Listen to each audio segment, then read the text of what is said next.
दादा ठीक हो?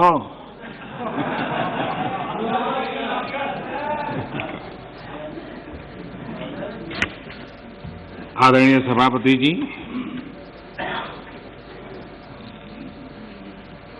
मैं राष्ट्रपति जी के प्रेरक उद्बोधन पर आभार प्रस्ताव की चर्चा में शरीक होने के लिए और राष्ट्रपति जी का धन्यवाद करने के लिए कुछ बातें प्रस्तुत करूंगा।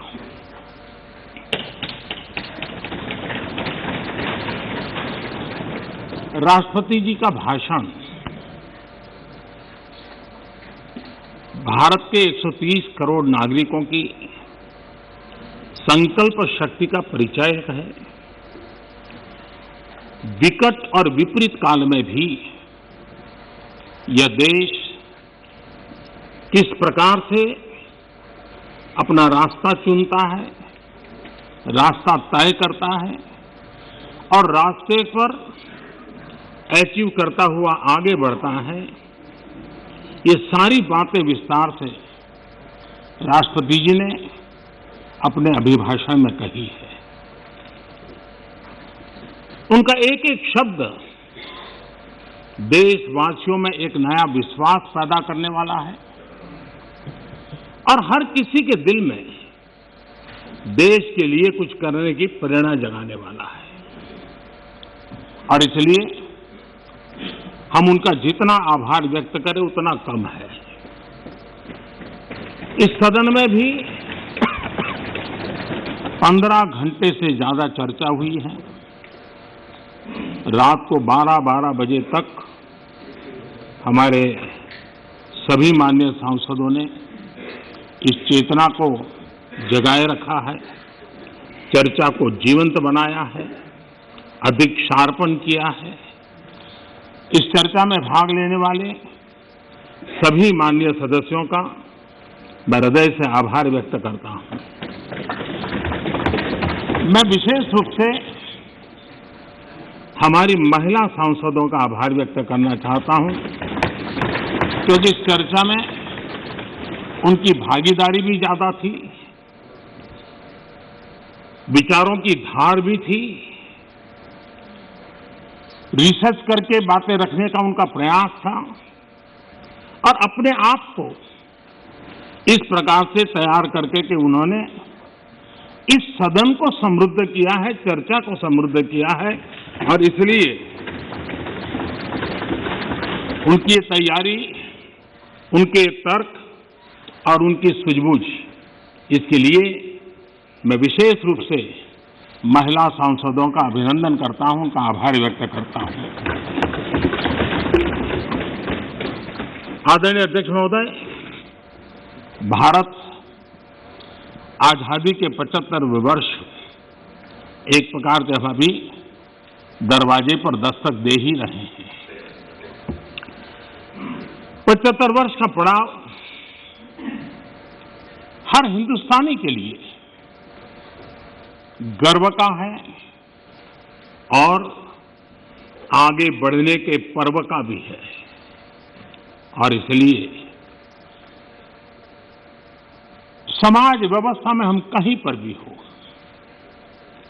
देश के किसी भी कोने में हो, सामाजिक आर्थिक व्यवस्था में हमारा स्थान कहीं पर भी हो, लेकिन हम सब ने मिलकर के आजादी के इस पर्व से एक नई प्रेरणा प्राप्त करके, नए संकल्प लेकर के 2047 जब देश आजादी के 100 साल मनाएगा, हम उस 100 साल की भारत की आजादी की यात्रा के 25 साल हमारे सामने हैं। उन 25 साल को हम देश को कहां ले जाना है, दुनिया में इस देश की मौजूदगी कहां करनी है, ये संकल्प हर देशवासी के दिल में हो। ये वातावरण बनाने का काम इस परिसर का है, इस पवित्र धरती का है, इस पंचायत का है। आदरणीय अध्यक्ष जी, देश जब आजाद हुए और जो आखिरी ब्रिटिश कमांडर थे वो यहां से जब गए तो आखिर में वो यही कहते रहते थे कि भारत कई देशों का महाद्वीप है, भारत कई देशों का महाद्वीप है और कोई भी इसे एक राष्ट्र कभी नहीं बना पाएगा। ये घोषणाएं हुई थी, लेकिन भारतवासियों ने इस आशंका को तोड़ा। जिनके मन में एक प्रकार के शक थे उसको समाप्त कर दिया और हम हमारी अपनी जिजीविषा, अपनी सांस्कृतिक एकता, हमारी परंपरा आज विश्व के सामने एक राष्ट्र के रूप में खड़े हैं और विश्व के लिए आशा का किरण बन करके खड़े हुए हैं। ये 75 साल की हमारी यात्रा में हमने पाया। कुछ लोग ये कहते थे कि India was a miracle democracy. ये भ्रम भी हमने तोड़ा है। लोकतंत्र की हमारी रगों में, हमारे सांस में किस प्रकार से बुना हुआ है। हमारी हर सोच, हर पहल, हर प्रयास लोकतंत्र की भावना से भरा हुआ रहता है। इस बात को हमने अनेक चुनाव आए, अनेक सत्ता परिवर्तन आए, बड़ी आसानी से सत्ता परिवर्तन आए और परिवर्तित सत्ता व्यवस्था को भी सबने हृदय से स्वीकार करके आगे बढ़ाया। 75 साल का ये क्रम रहा है और इसलिए लोकतांत्रिक मूल्यों के लिए और हम विविधताओं से भरे हुए देश हैं। सैकड़ों भाषाएं, हजारों बोलियां, भांति भांति का पहनाव, क्या कुछ नहीं है विविधताओं से भरा हुआ। उसके बावजूद भी हमने एक लक्ष्य, एक राह ये करके दिखाया है। आज जब हम भारत की बात करते हैं तो स्वाभाविक रूप से स्वामी विवेकानंद जी ने एक जो बात कही थी उसको मैं जरूर स्मरण करना चाहूंगा।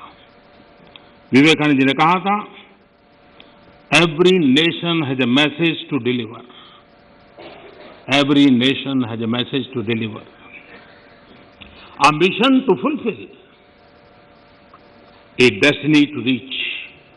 यानी हर राष्ट्र के पास एक संदेश होता है जो उसे पहुंचाना होता है। हर राष्ट्र का एक मिशन होता है जो उसे हासिल करना होता है। हर राष्ट्र के एक नियति होती है जिसको वह प्राप्त होता है। कोरोना के दरमियान भारत ने जिस प्रकार से अपने आप को संभाला और दुनिया को संभालने में मदद की, एक प्रकार से टर्निंग पॉइंट है। जिस भावनाओं को लेकर के, जिस संस्कार को लेकर के वेद से विवेकानंद तक हम पले बढ़े हैं, वो है सर्वे भवन्तु सुखिनः। ये सर्वे भवन्तु सुखिनः, सर्वे सन्तु निरामया, ये कोरोना कालखंड में भारत ने इसको करके दिखाया है और भारत ने एक आत्मनिर्भर भारत के रूप में जिस प्रकार से एक के बाद एक ठोस कदम उठाए हैं और जन सामान्य ने उठाए हैं। लेकिन हम उन दिनों को याद करें कि जब दूसरा विश्व युद्ध समाप्त हुआ था, दो विश्व युद्ध ने दुनिया को झकझोर दिया था। मानव जात, मानव मूल्य संकट के घेरे में थे, निराशा छाई हुई थी और सेकेंड वर्ल्ड वॉर के बाद पोस्ट वर्ल्ड वॉर एक दुनिया में एक नया ऑर्डर, न्यू वर्ल्ड ऑर्डर, उसने आकार लिया। शांति के मार्ग पर चलने के शपथ हुए।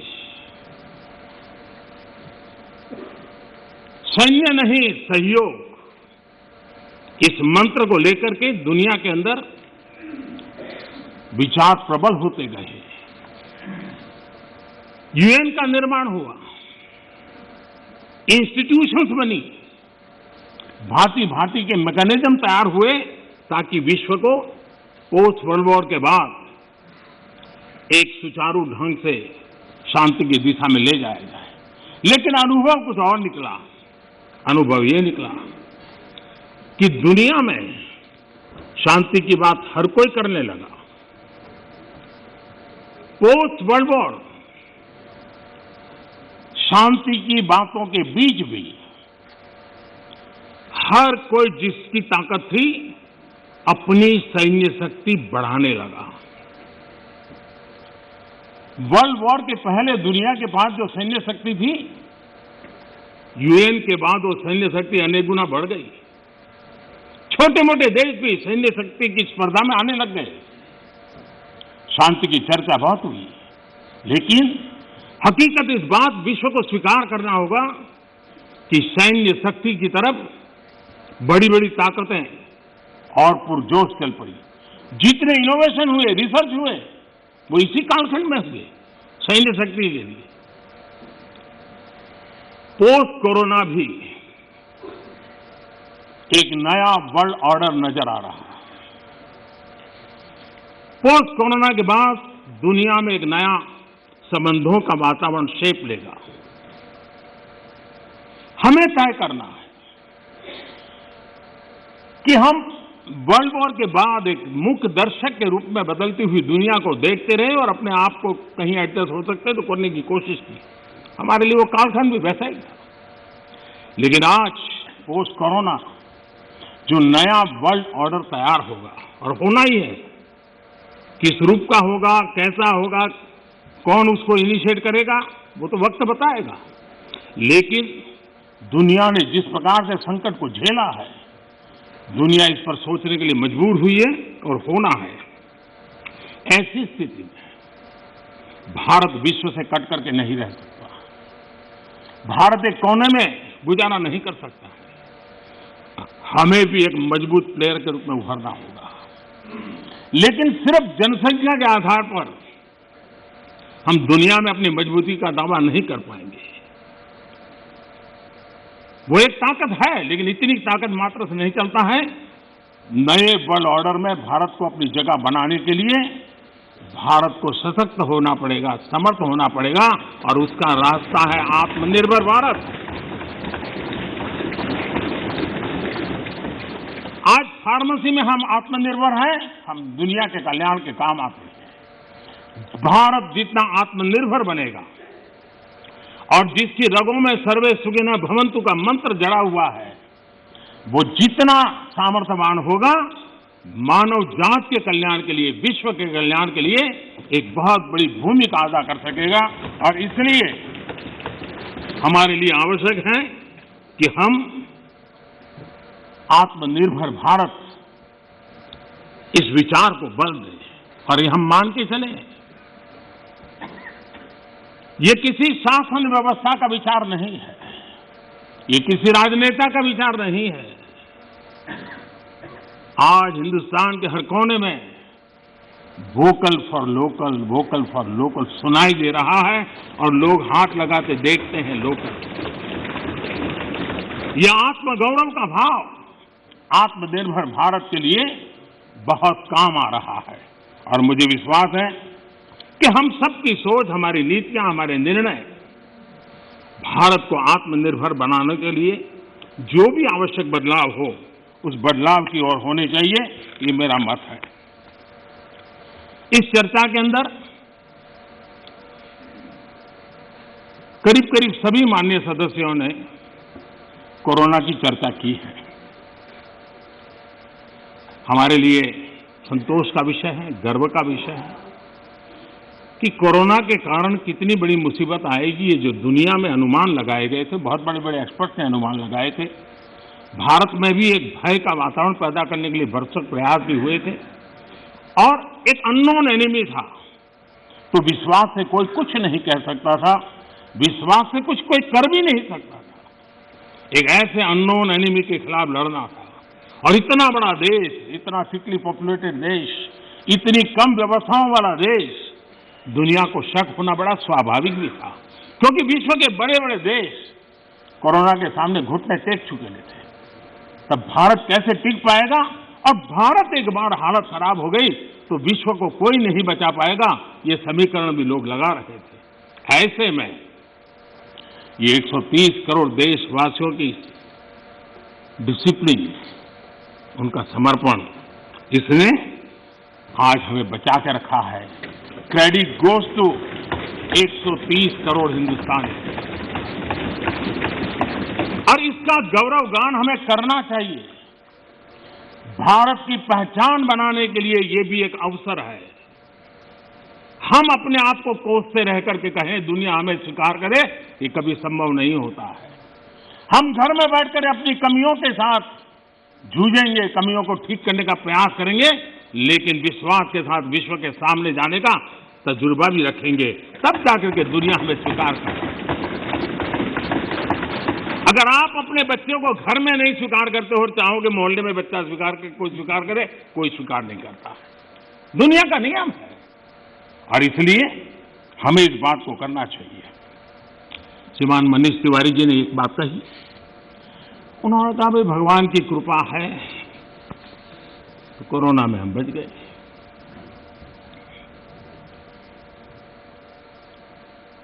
मैं इस बात से जरूर कुछ कहना चाहूंगा।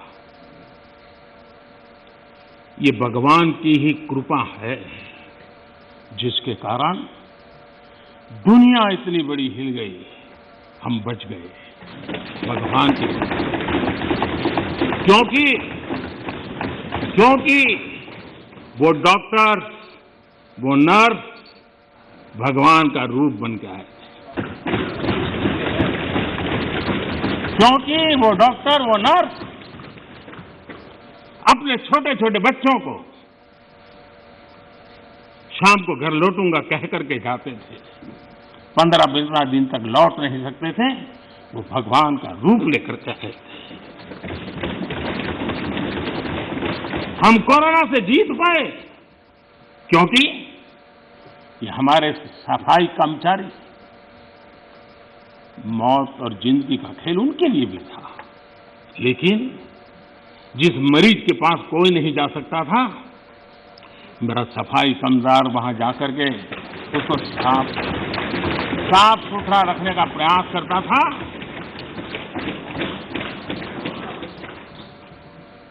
भगवान का रूप ये सफाई कामदार के रूप में आया था। कोई एम्बुलेंस चलाने वाला ड्राइवर पढ़ा लिखा नहीं था, उसे पता था मैं जिसको लेके जा रहा हूं कोरोना पॉजिटिव है। वो एम्बुलेंस का ड्राइवर भगवान के रूप में आया था, हजारों हिंदू, और इसलिए भगवान का रूप ही था जिसने हमें बचाया है। लेकिन भगवान अलग अलग रूप में आया था, और जितनी हम उनकी प्रशंसा करेंगे, जितना हम गौरवगान करेंगे, देश की सफलता का जितना गौरवगान करेंगे, हमारे भीतर भी एक नई ताकत पैदा होगी। कई कारणों से जिन लोगों के भीतर निराशा फैल चुकी है, उनको भी मैं कहता हूं कि कुछ पल के लिए 130 करोड़ देशवासियों इस पराक्रम को याद कीजिए, आपके अंदर भी ऊर्जा आ जाएगी।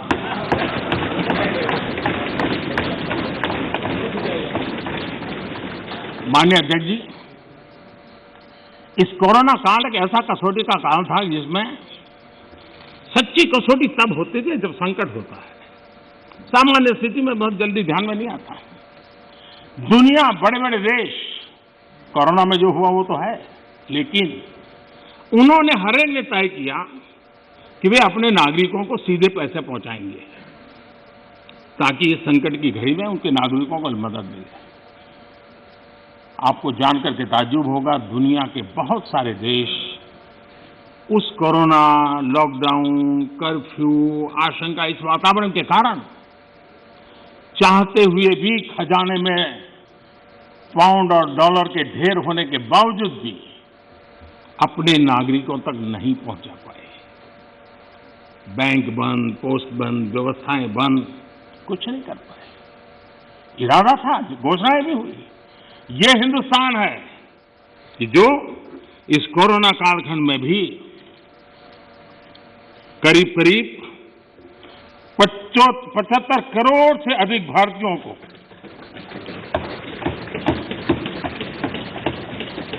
राशन पहुंचा सकता है, 8 महीने तक राशन पहुंचा सकता है।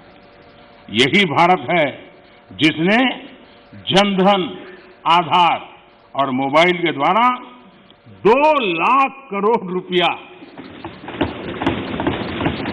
इस कालखंड में लोगों तक पहुंचा दिया। और दुर्भाग्य देखिए, जो आधार, जो मोबाइल, ये जनधन अकाउंट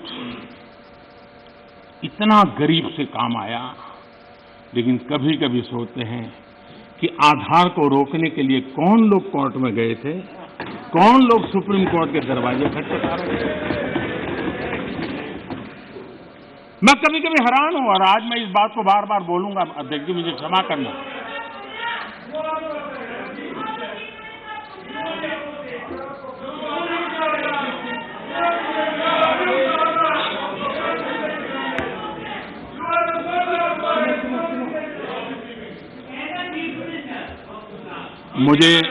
मुझे 1 मिनट का विराम देने के लिए मैं आपका बहुत आभारी हूं।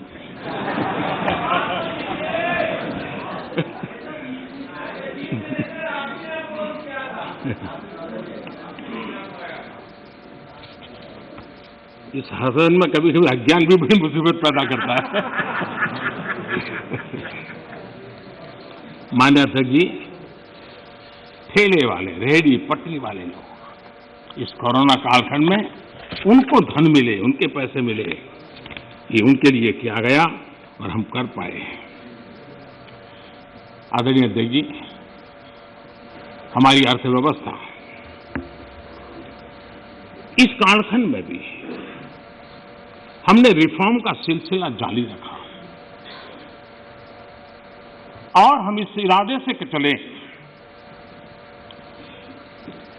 कि भारत जैसे अर्थव्यवस्था को उबारने के लिए, बाहर लाने के लिए हमने कुछ महत्वपूर्ण कदम उठाने पड़ेंगे। और आपने देखा होगा, डे 1 से अनेक विधि से रिफॉर्म के कदम हमने उठाए और इसका परिणाम है आज ट्रैक्टर हो, गाड़ियां हो, उसका रिकॉर्ड सेल हो रहा है। आज जीएसटी का कलेक्शन एवर हाईएस्ट हुआ है। ये सारे आंकड़े हमारी अर्थव्यवस्था में जोश भर रही है। ये दिखाया जा रहा है कि नए जोश के साथ भारत की अर्थव्यवस्था उभर रही है। ये जरा हम दिखता है और दुनिया के जो लोग हैं उन्होंने ये अनुमान भी लगाया है कि करीब करीब 2 डिजिट वाला ग्रोथ अवश्य होगा। 2 डिजिटल ग्रोथ की संभावनाएं सभी पंडितों ने कही है और मुझे विश्वास है कि इसके कारण इस संकट के काल से भी, मुसीबतों के बीच से भी देशवासियों की अपेक्षा के अनुसार देश प्रगति करेगा। आदरणीय अध्यक्ष महोदय, इस कोरोना काल में 3 कृषि कानून भी लाए गए। ये कृषि सुधार का सिलसिला बहुत ही आवश्यक है, महत्वपूर्ण है और वर्षों से जो हमारा कृषि क्षेत्र चुनौतियां महसूस कर रहा है, उसको बाहर लाने के लिए हमने निरंतर प्रयास करना ही होगा और उस करने की दिशा में हमने एक ईमानदारी से प्रयास किया है। जो भावी चुनौतियां, जिसको कई विद्वानों ने कहा हुआ है, कोई मेरे शब्द नहीं है, कृषि क्षेत्र की इन भावी चुनौतियों को हमने अभी से डील करना पड़ेगा और उसको करने की दिशा हमने प्रयास किया है। मैं एक देख रहा था कि यहां पर जो चर्चा हुई और विशेष करके हमारे जो कांग्रेस के साथियों ने चर्चा की, मैं ये तो देख रहा था कि वो इस कानून के कलर पर तो बहुत बहस कर रहे थे। ब्लैक है कि व्हाइट है, ब्लैक है कि व्हाइट है। अच्छा होता उसके कंटेंट पर चर्चा करते, अच्छा होता उसके इंटेंट पे चर्चा करते, ताकि देश के किसानों को भी सही चीज पहुंच सकती थी। और मुझे विश्वास है दादा ने भी भाषण किया और मुझे लगता है कि दादा तो बहुत अभ्यास करके आए होंगे, बहुत अच्छी बात बताएंगे, लेकिन वो ज़्यादातर प्रधानमंत्री और उनके साथी बंगाल में यात्रा क्यों कर रहे हैं, कैसे कर रहे हैं, कहाँ जा रहे हैं, उसी में लगे रहे। तो दादा के ज्ञान से हम इस बार वंचित रह गए। खैर, चुनाव के बाद अगर आपके पास मौका होगा तो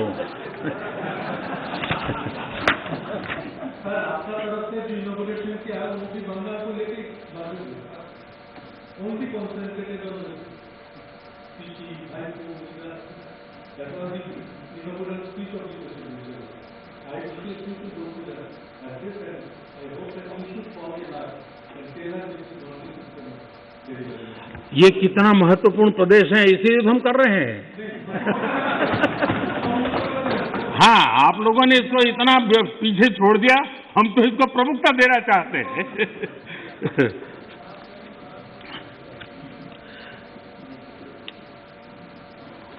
हम एक बात समझें,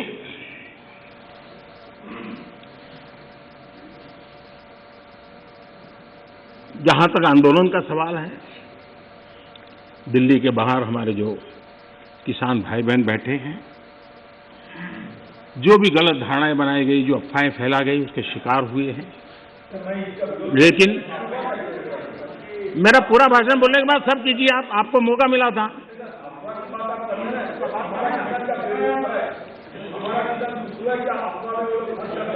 आप तो ऐसे शब्द उनके लिए बोल सकते हैं, हम नहीं बोल सकते, हम नहीं बोल सकते हैं।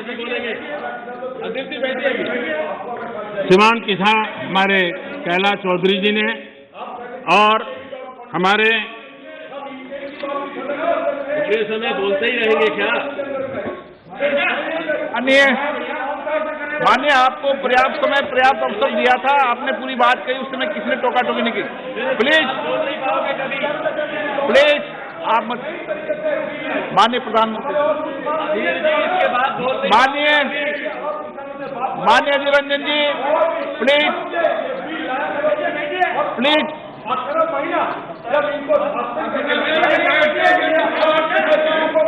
माननीय अधीर रंजन जी, प्लीज।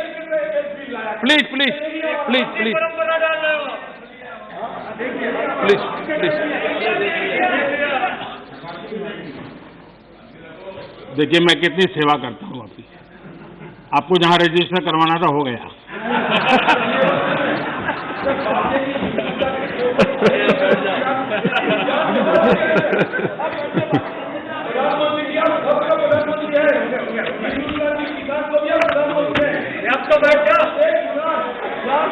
माननीय अध्यक्ष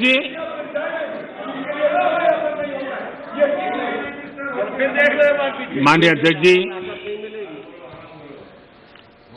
आंदोलन कर रहे सभी किसान साथियों की भावनाओं का ये सदन भी और ये सरकार भी आदर करती हैं, आदर करती रहेगी। और इसीलिए सरकार के वरिष्ठ मंत्री, जब ये आंदोलन पंजाब में था तब भी और बाद में भी, लगातार उनसे वार्ता कर रहे हैं, किसानों के प्रति सम्मान भाव के साथ कर रहे हैं, आदर भाव के साथ कर रहे हैं। और इसलिए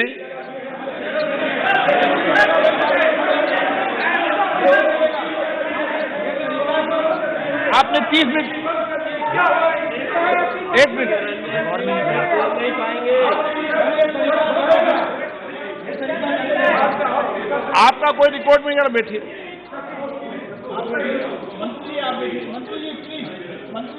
अधीर बाबू कुछ कहना है तो और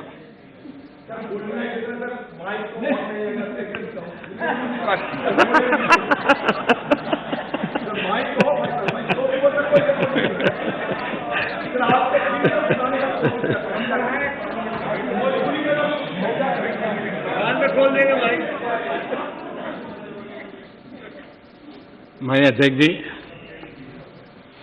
बीच में जरूरी होता है सब। लगातार बातचीत होती रही है और जब पंजाब में आंदोलन चल रहा था उस समय भी हुई है, दिल्ली आने के बाद हुई ऐसा नहीं है। बातचीत में किसानों की शंकाएं क्या है वो ढूंढने का भी भरपूर प्रयास किया गया। उनसे लगातार कहा गया कि भाई अपन एक एक मुद्दे पर चर्चा करें, और नरेंद्र सिंह जी तोमर ने इस विषय में विस्तार से बताया भी है राज्यसभा में। तो क्लोज बाय क्लोज चर्चा करने के लिए भी कहा, और हम मानते हैं कि अगर इसमें कोई कमी हो और सचमुच में किसान का नुकसान करते उसमें बदल करने में क्या जाता है जी। ये देश देशवासियों के लिए है, अगर कोई निर्णय करते हैं तो किसानों के लिए है। लेकिन हम इंतजार करते हैं, अभी भी हम इंतजार करते हैं कि वो अगर कोई चीज स्पेसिफिक बताते हैं और अगर वो कन्विंसिंग है तो हमें कोई संकोच नहीं है। और इसीलिए हम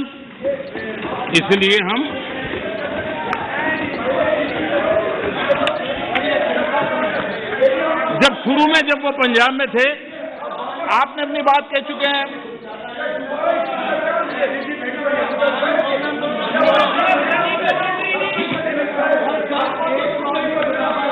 एक मिनट बोल दिया ना, नहीं ऐसा ठीक नहीं है। आपको पर्याप्त समय पर्याप्त अवसर मैंने दिया था, किसी ने टोका टोकी नहीं की थी। नहीं माननीय सुरेश जी प्लीज बैठिए, प्लीज। नो, ये तरीका नहीं है, नहीं, no.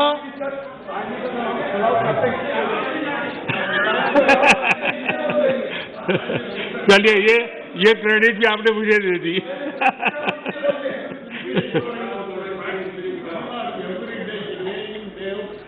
Mister Balu please, please.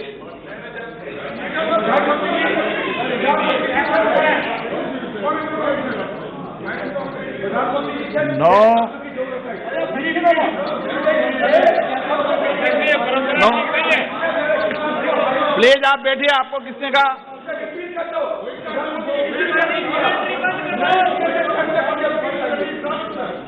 PR Balu ji please, please, please, please. आपको मैं पर्याप्त समय पर्याप्त अवसर देता हूं। Please, please sit down. माननीय प्रधानमंत्री जी, आपका कोई नोट नहीं हो रहा। माननीय प्रधानमंत्री,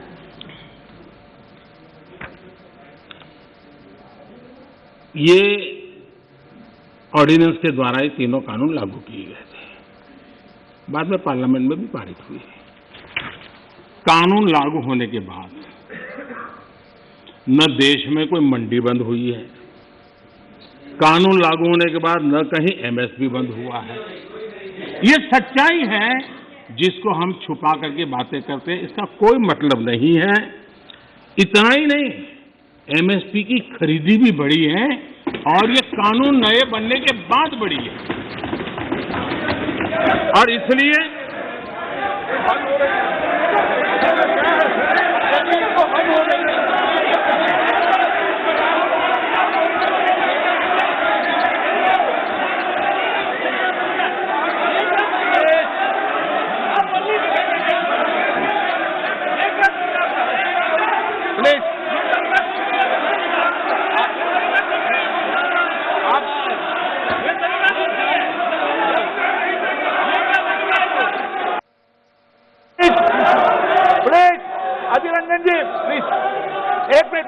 बैठिए, बैठिए, बैठिए, आसन पे बैठिए।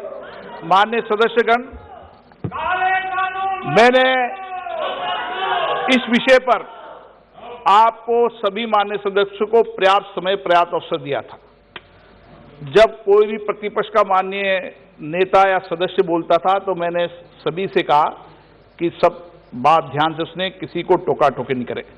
और रात्रि को 1 बजे तक, जब तक सदन में अंतिम वक्ता था, मैंने पर्याप्त समय दिया है। मेरा आपसे आग्रह है, माननीय प्रधानमंत्री जी अपनी बात कह रहे हैं, आपने अपनी बात कह चुके हैं, उनका जवाब माननीय प्रधानमंत्री जी दे रहे हैं। माननीय प्रधानमंत्री से आग्रह करूंगा अपनी बात।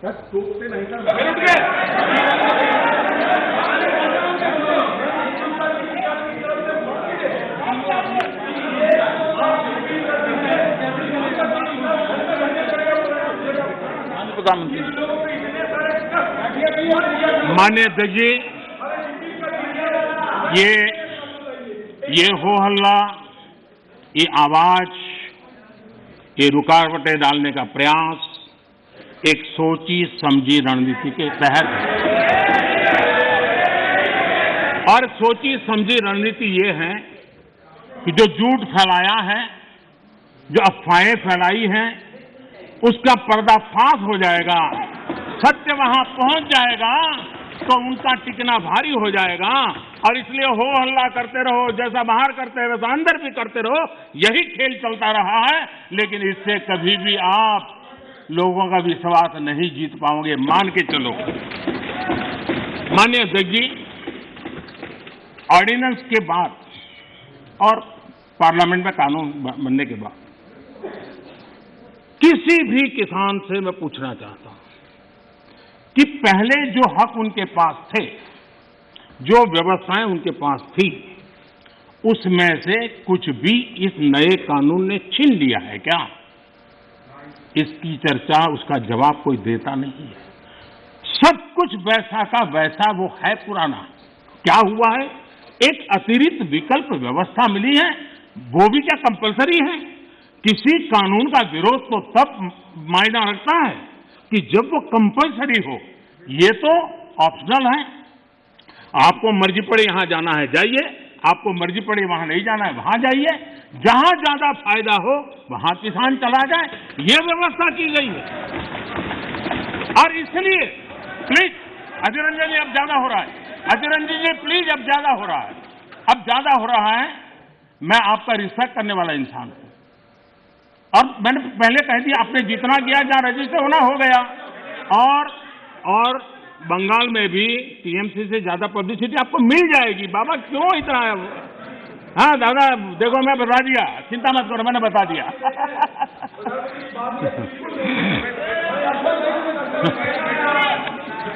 अधीर रंजन जी प्लीज, अधीर रंजन जी, अच्छा नहीं लगता है। मैं इतना आदर करता हूं, आप आज ऐसा क्यों कर रहे हैं? आप ऐसा क्यों नहीं कर रहे?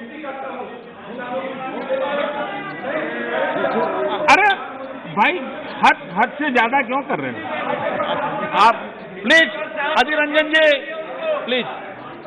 माननीय सदस्य दादा प्लीज। ये नए कानून अध्यक्ष जी किसी भी के लिए बंधन करता नहीं है। ऐसे कानून है, उनके लिए ऑप्शन है, और जहां ऑप्शन है वहां विरोध के लिए कोई कारण ही नहीं बनता। हाँ, ऐसा कोई कानून जो ऐसे थोप दिया हो उसके लिए विरोध का कारण बनता है। और इसलिए मैं कहता हूं लोगों को, और मैं देख रहा हूं आंदोलन का एक नया तरीका है। क्या तरीका है? आंदोलनकारी जो होते हैं वो ऐसे तरीके नहीं अपनाते, आंदोलन जीवी होते हैं वो ऐसे तरीके अपनाते हैं। और वो कहते हैं ऐसा हुआ तो ऐसा होगा, ऐसा होगा तो ऐसा होगा, ऐसा होगा तो ऐसा होगा। अरे भाई, जो कुछ हुआ ही नहीं, जो होना नहीं है, उसका भय पैदा कर करके, और पिछले कई सालों से लगातार सुप्रीम कोर्ट का एक जजमेंट आ जाए, कोई निर्णय नहीं हुआ है और एकदम से तूफान खड़ा कर दिया जाए, आग लगा दी जाए देश में। ये जो तौर तरीके हैं, उन तौर तरीके जो भी लोकतंत्र में विश्वास करते हैं, जो भी अहिंसा में विश्वास करते हैं, उन सबके लिए चिंता का विषय होना चाहिए। ये सरकार की चिंता का नहीं, देश की चिंता का विषय होना चाहिए।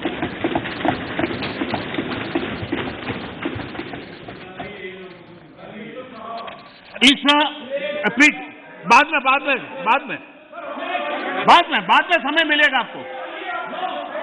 नो माननीय अध्यक्ष जी प्लीज, ये तरीका ठीक नहीं। माननीय अध्यक्ष जी, आप समझ, पुरानी मंडियों पर भी कोई पाबंदी नहीं है। इतना ही नहीं, इस बजट में इन मंडियों को आधुनिक बनाने के लिए, उनके इंफ्रास्ट्रक्चर को सुधारने के लिए और बजट की व्यवस्था की गई है। और उस बजट के माध्यम से माननीय अध्यक्ष जी, ये जो हमारे निर्णय है वो सर्वजन हिताय, सर्वजन सुखाय की भावना के साथ लिए गए। माननीय अध्यक्ष जी, ऐसा क्या करते हैं? आप सीनियर व्यक्ति हैं, प्लीज बैठिए। माननीय अध्यक्ष जी, इस सदन के साथी भली भांति इस बात को समझते हैं, लेकिन कांग्रेस और कुछ दलों ने बड़े जोर शोर से बातें अपनी कही, लेकिन जिन बातों को लेकर के उनको कहना चाहिए कि भाई ये नहीं, ये अपेक्षा ये होती है कि उन्होंने इतना स्टडी करके आना है। इतना ही नहीं, जो लोग ये कहते हैं, हाँ, मैं हैरान हूं, पहली बार एक नया तर्क आया इस सदन में कि भाई हमने मांगा नहीं था तो दिया क्यों? हमने मांगा नहीं तो दिया क्यों? पहली बात है कि लेना न लेना आपकी मर्जी है, किसी ने किसी के गले मड़ा नहीं है, ऑप्शनल है, एक व्यवस्था है और देश बहुत बड़ा है।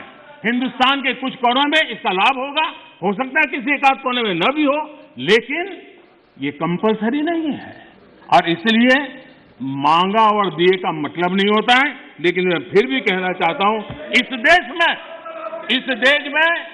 माननीय अध्यक्ष जी, दहेज का कानून, दहेज के खिलाफ कानून बने, ये इस देश में कभी किसी ने मांग नहीं की थी, फिर भी देश की प्रगति के लिए कानून बना था।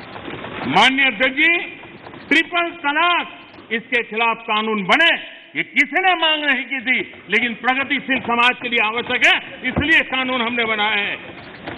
हमारे यहां बाल विवाह पर रोक, किसी ने मांग नहीं की थी कानून बनाओ, फिर भी कानून बने थे, क्योंकि एक प्रगतिशील समाज के लिए आवश्यक होता है। शादी की उम्र बढ़ाने के निर्णय किसी ने मांग नहीं की थी, लेकिन प्रगतिशील विचार के साथ वो निर्णय बदलने पड़ते हैं। बेटियों को संपत्ति में अधिकार किसी ने मांग नहीं की थी, लेकिन एक प्रगतिशील समाज के लिए आवश्यक होता है, तब जाकर के कानून बनाया जाता है। शिक्षा को अधिकार देने की बात किसी ने मांग नहीं की थी, लेकिन समाज के लिए आवश्यक होता है, बदलाव के लिए आवश्यक होता है, तो कानून बनते हैं।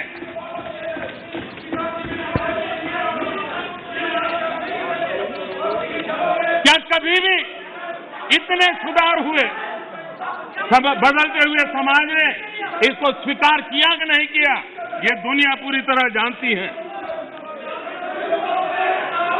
माननीय अध्यक्ष जी, आप जानते हैं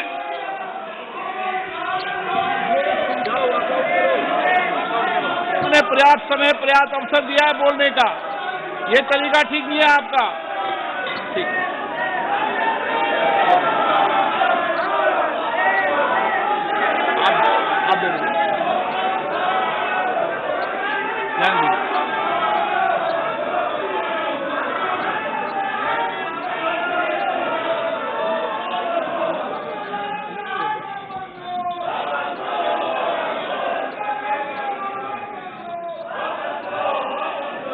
माननीय अध्यक्ष जी, हमें मानते थे कि हिंदुस्तान की बहुत पुरानी पार्टी कांग्रेस पार्टी, जिसने करीब करीब 6 दशक तक इस देश में एक चक्री शासन किया, ये पार्टी का ये हाल हो गया है कि पार्टी का राज्यसभा का तबका एक तरफ चलता है और पार्टी का लोकसभा का तबका दूसरी तरफ चलता है। ऐसी डिवाइडेड पार्टी, ऐसी कंफ्यूज पार्टी न खुद का भला कर सकती है, न देश की समस्याओं के समाधान के लिए कुछ सोच सकती है। इससे बड़ा दुर्भाग्य क्या हो सकता है? कांग्रेस पार्टी राज्यसभा में भी है, कांग्रेस पार्टी के वरिष्ठ नेता राज्यसभा में बैठे हैं, लेकिन वो एक बहुत आनंद और उमंग के साथ वाद विवाद करते हैं, विस्तार से चर्चा करते हैं, अपनी बात रखते हैं, और यही कांग्रेस पार्टी का दूसरा तबका अब समय तय करेगा। माननीय अध्यक्ष जी, ईपीएफ पेंशन योजना, हमें मालूम है कभी ऐसे केसेस मेरे सामने आया जब 2014 के बाद में आया बेटा, किसी को पेंशन 7 रुपये मिल रही थी, किसी को 25 रुपये, किसी को 50 रुपये, किसी को 250 रुपये, ये देश में चलता था। मैंने कहा भैया इन लोगों को ऑटो रिक्शा में वो पेंशन लेने जाने का भी खर्चा उससे ज्यादा होता होगा। किसी ने मांग नहीं थी, किसी मजदूर संगठन ने मुझे आवेदन पत्र नहीं दिया था। माननीय अध्यक्ष जी, उसमें से बाहर ला करके मिनिमम 1000 रुपये देने का निर्णय हमने किया था, किसी ने मांगा नहीं। मुझे किसी भी किसान संगठन ने इस देश के छोटे किसान को कुछ सम्मान पैसे मिले इसकी व्यवस्था किसी ने मांग नहीं की थी, लेकिन हमने प्रधानमंत्री सम्मान निधि योजना के तहत उनको हमने धन सामने से देना शुरू किया। माननीय अध्यक्ष जी, कोई भी आधुनिक समाज के लिए परिवर्तन बहुत आवश्यक होता है। हमने देखा है जिस प्रकार से उस कालखंड में विरोध होता था, लेकिन राजा राममोहन राय जी जैसे महापुरुष, ईश्वर चंद्र विद्यासागर जी जैसे महापुरुष, ज्योतिबा फुले जैसे महापुरुष, बाबा साहब आंबेडकर, कितने अनगिनत नाम हैं, उन्होंने समाज के सामने उल्टे प्रवाह में सामने होकर के समाज सुधार का बीड़ा उठाया था, व्यवस्थाएं बदलने के लिए बीड़ा उठाया। अब कभी ने तो किसी ने जिम्मेवारियां लेनी होती है। हाँ, ऐसी चीजों का शुरू में विरोध होता है, जब बात सत्य पहुंचता है तो लोग इसको स्वीकार भी कर लेते हैं। और हिंदुस्तान इतना बड़ा देश है, कोई भी निर्णय 100% सबको स्वीकार्य होगा संभव ही नहीं हो सकता है। ये देश विविधताओं से भरा हुआ है। किसी एक जगह पे वो बहुत लाभ करता होगा, किसी जगह पे कम लाभ करता होगा, किसी जगह पे शायद जो पहले के लाभ उसको वंचित करता होगा। लेकिन ऐसी तो कितने बड़े देश में व्यवस्था नहीं हो सकती है कि हम उसमें कोई, लेकिन एक लार्जर इंटरेस्ट, देश में निर्णय जो होते हैं लार्जर, सर्वजन हिताय सर्वजन सुखाय निर्णय होते हैं और उसको लेकर के हम काम करते हैं। माननीय अध्यक्ष जी, ये सोच के साथ मेरा विरोध है। जब ये कहा जाता है मांगा था क्या हम सामंतशाही हैं क्या कि देश की जनता याचक की तरह हमसे मांगे, उनको मांगने के लिए मजबूर करें? ये मांगने के लिए मजबूर करने वाली सोच लोकतंत्र की सोच नहीं हो सकती। माननीय सरकारें संवेदनशील होनी चाहिए। लोकतांत्रिक तरीके से जनता की भलाई के लिए सरकार ने जिम्मेवारियां लेकर के आगे आना चाहिए। और इसलिए इस देश की जनता ने आयुष्मान योजना नहीं मांगी थी, लेकिन हमें लगा कि गरीब की बीमारी में बचाना है तो आयुष्मान भारत योजना लेकर के जाना चाहिए। इस देश के गरीब ने बैंक अकाउंट के लिए कोई जुलूस नहीं निकाला था, कोई मेमोरेंडम नहीं भेजा था। हमने जनधन योजना की थी और हमने इस जनधन योजना से उसके खाते खोले थे। किसी ने भी स्वच्छ भारत की मांग किसने की थी, लेकिन देश ने के सामने स्वच्छ भारत लेकर के गए, मामला चल पड़ा। कहां लोगों ने कहा था मेरे घर में शौचालय बनाओ, किसी ने मांगा नहीं था, लेकिन हमने 10 करोड़ घरों में शौचालय बनाने का काम किया। मांगा जाए तभी सरकार काम करे, वो वक्त चला गया। ये लोकतंत्र है, ये सामंतशाही नहीं है। हम लोगों ने लोगों की संवेदनाओं को समझ करके हमने सामने से देना चाहिए। नागरिकों को याचक बना करके हम नागरिकों का आत्मविश्वास नहीं बढ़ा सकते हैं। हमने नागरिकों को अधिकार देने के दिशा में आगे बढ़ते रहना चाहिए। नागरिक को याचक बनाने से नागरिक का आत्मविश्वास खत्म हो जाता है। नागरिक का सामर्थ्य पैदा करने के लिए, उसका आत्मविश्वास पैदा करने के लिए हमारे कदम होने चाहिए और हमने इस दिशा में कदम उठाए हैं।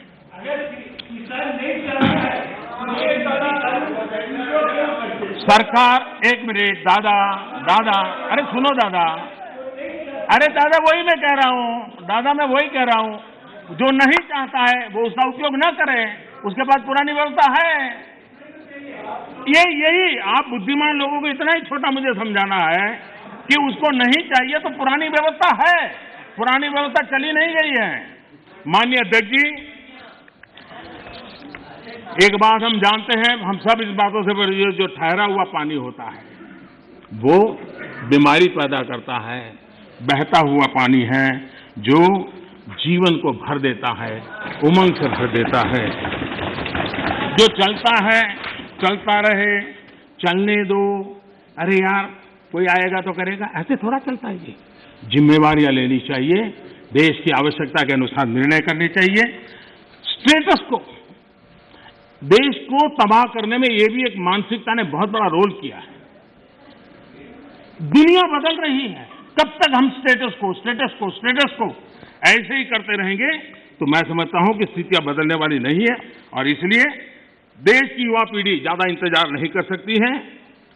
लेकिन आज मैं घटना सुनाना चाहता हूं और जरूर उससे हमें ध्यान में आए कि स्टेटस को के कारण होता क्या है। ये करीब 40-50 साल पुरानी घटना का किस्सा है। मैंने कभी किसी से सुना था, इसलिए उसकी तारीख वारीख में इधर उधर हो सकता है, लेकिन जो मैंने सुना था, जो मेरी स्मृति में है, वो मैं बता रहा हूं। 60 के दशक में तमिलनाडु में राज्य के कर्मचारियों के तनख्वाह बढ़ाने के लिए कमीशन बैठा था और राज्य के कर्मचारियों का वेतन बढ़े, इसके लिए उस कमीशन का काम था। उस कमेटी के चेयरमैन के पास एक लिफाफा आया, टॉप सीक्रेट लिखा हुआ था। उन्होंने देखा तो उसके अंदर एक अर्जी थी और उसने लिखा था कि मैं बहुत साल से सिस्टम में काम कर रहा हूं, ईमानदारी से काम कर रहा हूं, लेकिन मेरी तनख्वाह बढ़ नहीं रही है, मेरी तनख्वाह बढ़ाई जाए। ये उसने चिट्ठी लिखी थी।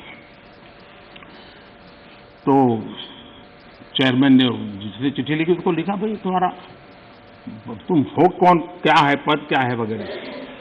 तो उसने फिर जवाब लिखा दूसरा कि मैं सरकार में जो मुख्य सचिव का कार्यालय है वहां सीसीए के पद पर बैठा हूं, मेरे पास सीसीए के पद पर मैं काम कर रहा हूं। तो इनको कहा भाई ये सीसीए क्या होता है, कुछ पता तो है नहीं, ये सीसीए कौन होता है। तो उन्होंने दोबारा चिट्ठी लिखी, भाई हमारे तो पूरे उसमें सीसीए शब्द हमने कहीं देखा नहीं, पढ़ा नहीं, ये है क्या, हमें बताओ। तो उसने कहा साहब मैं बंधा हुआ हूं कि 1975 के बाद ही इसके विषय में मैं जिक्र कर सकता हूं, अभी नहीं कर सकता हूं। तो फिर चेयरमैन ने उनको लिखा कि फिर ऐसा करो भाई, 75 के बाद जो भी कमीशन बैठे वहां जाना, मेरा सर क्यों खा रहे हो। तो उसको लगा ये तो मामला बिगड़ गया। तो उसको लगा तो कहना ठीक है साहब मैं बता देता हूं मैं कौन हूं। तो उसने उनको चिट्ठी लिख के बताया कि साहब मैं जो हूं वो सीसीए के पद पर कई वर्षों से काम कर रहा हूं और मुख्य सचिव के कार्य। तो बोले सीसीए का मतलब होता है Churchill cigar assistant, Churchill cigar assistant, ये सीसीए का पद है जिस पर मैं काम करता हूं। ये है क्या। तो 1940 में जब चर्चिल ब्रिटेन के प्रधानमंत्री बने थे तो त्रिची सागर हमारे यहां से सिगार जाती थी उनके लिए, और इस सीसीए जो था उसका काम था वो सिगार उनको सही पहुंची कि नहीं पहुंची इसकी चिंता करना, और इसके लिए पद बनाया गया था। वो सिगार की सप्लाई होती थी। 1945 में वो चुनाव हार गए, लेकिन फिर भी वो पद बना रहा और सप्लाई भी जारी रही। देश आजाद हो गया। देश आजाद होने के बाद इसके बाद भी माननीय अध्यक्ष जी ये पद कंटिन्यू था। चर्चिल को सिगरेट पहुंचाने की जिम्मेवारी वाला एक पद मुख्य सचिव के कार्यालय में चल रहा था, और उसने अपने लिए कुछ तनख्वाह मिले, कुछ प्रमोशन मिले, इसके लिए उसे चिट्ठी लिखी थी। अब देखिए ऐसा स्टेटस को अगर हम बदलाव नहीं करेंगे, व्यवस्थाओं को देखेंगे नहीं, तो ये उससे बड़ा क्या उदाहरण हो सकता है। मैं जब मुख्यमंत्री बना तो एक रिपोर्ट आती थी कि आज कोई बलून नहीं आया और कोई पर्चे नहीं फेंके गए। ये सेकंड वर्ल्ड वॉर के समय शायद शुरू हुआ होगा, अभी भी वो चलता था। यानी ऐसी चीजें हमारी व्यवस्था में घुसी हुई हैं। हमें लगता है कि भाई हम रिबन काटेंगे, दिया जलाएंगे, फोटो निकल जाएगी, हमारा काम हो गया। देश ऐसे नहीं चलता है। हमने जिम्मेवारी के साथ देश में बदलाव के लिए हर प्रकार की कोशिश करनी चाहिए। गलतियां हो सकती है, लेकिन इरादा अगर नेक हो तो परिणाम अच्छे मिलते भी हैं। हो सकता है एक आध में हमें न भी मिले। आप देखिए हमारे देश में एक समय था कि किसी को अपना सर्टिफाई कराना है तो कॉर्पोरेटर काउंसिलर उसके घर के बाहर सुबह क्यों लग जाती थी, और जब तक वो थप्पा न मारे, और मजा है कि वो तो नहीं मारता था, एक लड़का बाहर बैठता था वो सिक्का मार देता था और देते। अब चल रहा था, मैंने कहा इसकी क्या मतलब है, हम भरोसा करें देश के नागरिक पर। मैंने आकर के वो एटेस्ट करने वाली सारी प्रथा को खत्म कर दिया, देश के लोगों को लाभ हुआ। हमने बदलाव के लिए काम करना चाहिए, सुधारों के लिए काम करना चाहिए। अब हमारे यहाँ इंटरव्यू होते थे, मैं अभी भी हैरान हूं जी। एक व्यक्ति एक दरवाजे से अंदर आता है, 3 लोगों की पैनल बैठी है, उसका मुंह देखने, नाम भी पूरा पूछते नहीं, 30 सेकंड में निकल जाता है हजारों, और वो इंटरव्यू कॉल होता है और फिर ऑर्डर दिया जाता है। हमने कहा भाई क्या मतलब है, उसका जो एजुकेशन क्वालिफिकेशन है उसके सारे इकट्ठा करो, मेरिट के आधार पर कंप्यूटर को पूछो, वो जवाब दे देगा। ये तीसरे और चौथे श्रेणी के लोगों के लिए इंटरव्यू का क्या जमाल बनाया हुआ है, और लोग कहते थे भाई सिफारिश के बिना नौकरी नहीं मिलेगा। हमने खत्म कर दिया। मैं समझता हूं कि देश में हम चीजों को बदलने से, असफलता के डर से अटक के रहना, ये कभी भी किसी का भला नहीं करता है। हमने बदलाव करने चाहिए और बदलाव करने का प्रयास हम करते हैं। माननीय अध्यक्ष जी, हमारे यहाँ खेती, हमारे यहाँ किसानी एक प्रकार से हमारी संस्कृति की मुख्य धारा का हिस्सा रही है। एक प्रकार से हमारी संस्कृति के प्रवाह के साथ हमारी किसानी जुड़ी हुई है। हमारे ऋषियों ने, मुनियों ने इस पर बहुत कुछ लिखा हुआ है, ग्रंथ अवेलेबल है हमारे यहाँ कृषि के संबंध में, बहुत सारे उत्तम अनुभव भी हैं। और हमारे यहाँ राजा भी खेतों में हल चलाते थे। जनक राजा की बात तो हम जानते हैं, कृष्ण भगवान के भाई बलराम की बात हम जानते हैं। कोई भी बड़ा परिवार होगा, हमारे यहाँ किसानी और खेती, ये हमारे देश में सिर्फ कल्टीवेशन ऑफ क्रॉप नहीं, हमारे यहाँ एग्रीकल्चर एक प्रकार का समाज जीवन के कल्चर का हिस्सा रहा हुआ है, और उसी हिस्सों को लेकर के हम करें। और ये हमारी संस्कृति है, हमारे पर्व हो, त्योहार हो, हमारे गीत हो, सब चीजें फसल बोने के समय के साथ या फसल काटने के साथ जुड़ी हुई रहती है।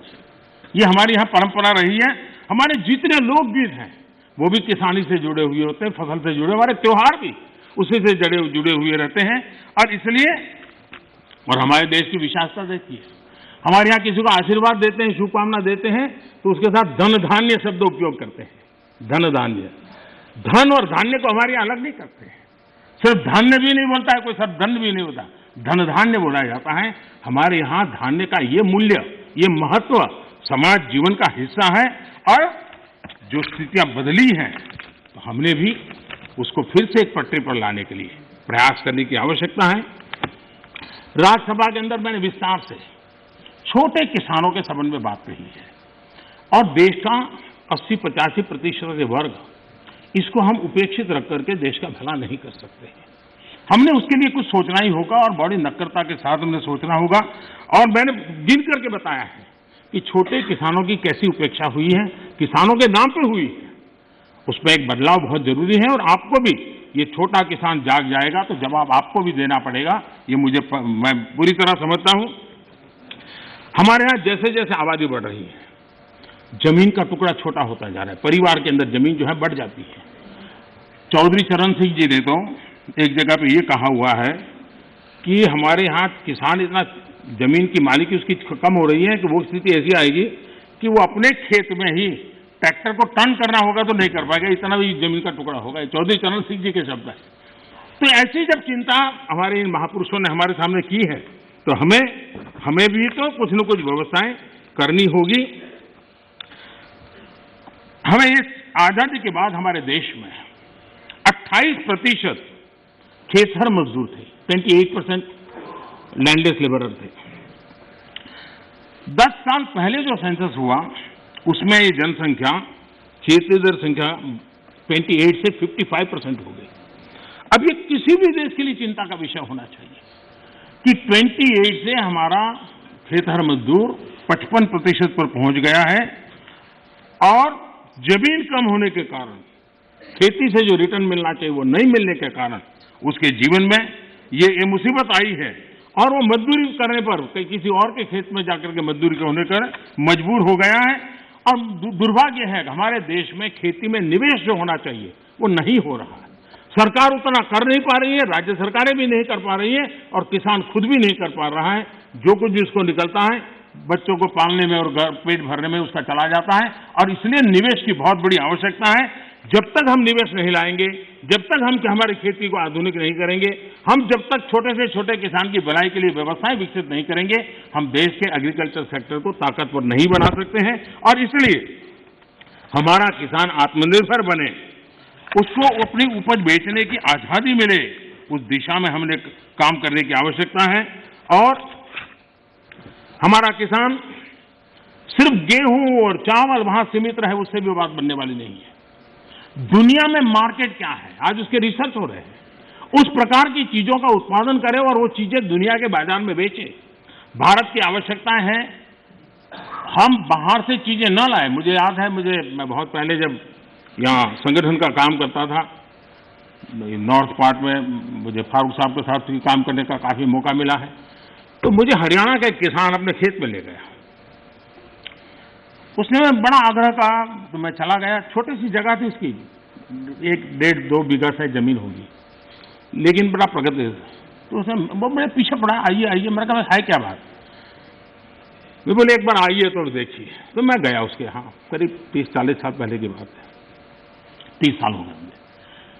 उन्होंने क्या किया, दिल्ली के 5 स्टार होटल्स में जो चीजें सब्जियां वगैरह विदेशों से लाते थे, उसने उसका स्टडी किया। अगर उनको छोटे कॉर्न चाहिए, उनको छोटे टमाटर चाहिए, और उसने अपनी उस छोटी सी जगह में और रिस्ट्रिक्टेड वातावरण के अंदर लोगों की मदद लेके वो फसल पाया। और मजा है कि दिल्ली 5 स्टार के होटलों में उसका माल जाना शुरू हो गया। हमारे देश में थोड़ा सा बदलाव करें हम। अब हमने कभी सोचा है स्ट्रॉबेरी हम बाय एंड लार्ज मानते हैं कि वो ये ठंडे प्रदेशों का है। मैं देख रहा हूं जी कच्छ के रेगिस्तान में स्ट्रॉबेरी हो रही है। मैं देख रहा हूं जी मध्य प्रदेश के अंदर, उत्तर प्रदेश के अंदर, वहां स्ट्रॉबेरी हो रही है। बुंदेलखंड में जहां पानी की दिक्कत है। इसका मतलब ये हुआ कि हमारे यहाँ संभावनाएं हैं। हमारे किसान को गाइड करके हम नई नई चीजों पे ले जाएंगे।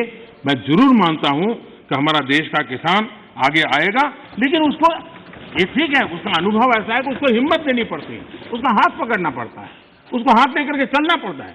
अगर वो चल पड़ता है तो कमाल करके दिखाता है। उसी प्रकार से कृषि के अंदर जितने नए रास्ते निवेश बढ़ेगा, मैं मानता हूं रोजगार के अवसर भी बढ़ने वाले हैं और दुनिया में एक हमें नया मार्केट मिल सकता है। हमारे यहाँ ग्रामीण अर्थव्यवस्था में सुधारने के लिए एग्रो बीज इंडस्ट्री की संभावनाएं भी बढ़ेगी और इसलिए हमें इस पूरे क्षेत्र को आत्मनिर्भर बनाने की दिशा में हमने जरूर काम करना चाहिए। कई विपरीत परिस्थितियों में भी हमारे किसान ने रिकॉर्ड उत्पादन किया है। कोरोना काल में भी रिकॉर्ड उत्पादन किया है। ये हम सब की जिम्मेदारी है कि हमारे किसान की जो परेशानियां हैं वो कम हो। उनके सामने जो चुनौतियां हैं वो चुनौतियां कम करने के लिए हम कुछ कदम उठाएं और इन कृषि सुधारों से हम उस दिशा में कुछ न कुछ करने का प्रयास कर रहे हैं। किसानों को एक बराबरी का प्लेटफॉर्म दे पाए, हम आधुनिक टेक्नोलॉजी दे पाए, उनके अंदर एक नया आत्मविश्वास भर पाए, उस दिशा में सकारात्मक सोच की बहुत आवश्यकता है। पुरानी सोच, पुराने मानदंड अब किसानी का भला कर पाते तो बहुत पहले कर पाते। सेकंड ग्रीन रिवॉल्यूशन की हम बातें कर ली, हम एक नए तौर तरीके लिए आगे बढ़ने की, और सबको चिंतन के लिए राजनीति का विषय नहीं होना चाहिए। ये देश की भलाई के लिए बहुत आवश्यक है। मिल बैठ करके उसको हमने सोचना चाहिए। सभी दल चाहे सत्ता में हो या विपक्ष में, ये हम सबका दायित्व है और हमें 21वीं सदी में 18वीं शताब्दी की सोच से हमारे एग्रीकल्चर सेक्टर को हम उसकी चुनौतियों को पूरा नहीं कर सकते हैं। उसी को हमने बदलना होगा। कोई नहीं चाहता है कि हमारा किसान गरीबी के चक्कर में फंसा रहे, उसको जिंदगी जीने का हक न मिले। मैं मानता हूं कि उसको आश्रित रहना न पड़े, उसको पराधीन न रहना पड़े, सरकारी टुकड़ों पर पलने के लिए मजबूर न होना पड़े। ये जिम्मेवारी भी हम सबकी है और उस जिम्मेवारी को निभाना, हमारे अन्नदाता समृद्ध हो, हमारा अन्नदाता कुछ न कुछ और ज्यादा देश के लिए कर सकें, उसके लिए अगर हम अवसर देंगे तो बहुत सारी। सरदार वल्लभ भाई पटेल एक बात कहते थे, वो कहते थे स्वतंत्रता प्राप्ति के बाद भी यदि परतंत्रता की दुर्गंध आती रहे तो स्वतंत्रता की सुगंध नहीं फैल सकती। जब तक हमारे छोटे किसान को नए अधिकार नहीं मिलते तब तक पूर्ण आजादी की उनकी बात अधूरी रहेगी और इसलिए बड़ा बदलाव कर करके हमको हमारे इन किसानों को एक लंबी यात्रा के लिए तैयार करना होगा और हम सबको मिलकर के करना होगा। गलत कुछ करने के इरादे से जब नहीं होना चाहिए, अच्छा करने के इरादे से होना चाहिए, किसी की भलाई करने के लिए होना चाहिए।